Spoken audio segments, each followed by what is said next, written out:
Hey everyone, let's jump right in with some things we can learn from Luke chapter 7. Recap paragraph. A Gentile centurion sends for Jesus to come heal a highly regarded slave. He notes that Jesus has the power to heal without being present. Jesus marvels at the Gentile's faith and heals the servant. Jesus later sees a funeral procession and feels compassion for a widow who lost her son. Jesus raises the young man from the dead, and the people marvel. John the Baptist sends his followers to investigate these things. It was time for Jesus to increase while John decreased. Even so, Jesus speaks highly of John and his work. The chapter concludes with Jesus at a Pharisee's house. A woman comes and tearfully wipes his feet with her hair. Her humility outshines the Pharisee's pride, and Jesus forgives her sins because of her faith. Here's some things maybe we can benefit from that. The characters in this chapter demonstrate the power of humility to access the blessings of Christ.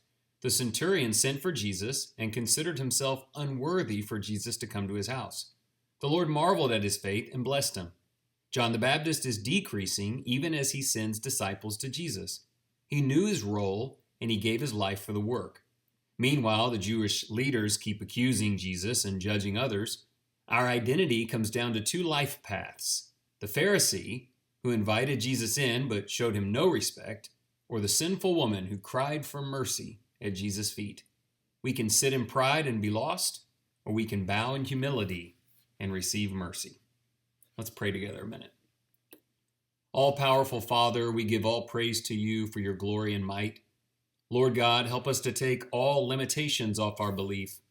Like the centurion, help us to believe in the limitless scope of Christ's authority.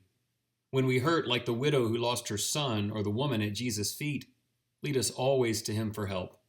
We know we cannot be humble with others until we first are humble before our King.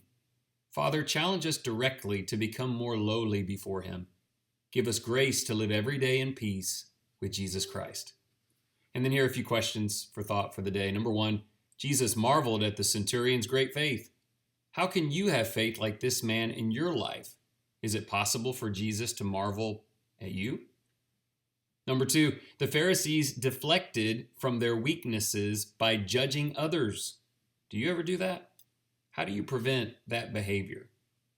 And then lastly, Jesus said those who are forgiven much love much. Have you been forgiven much? According to Jesus, what should that mean? I think we know what it means. We ought to love valiantly and deeply. So I hope that helps you today. Thanks for listening.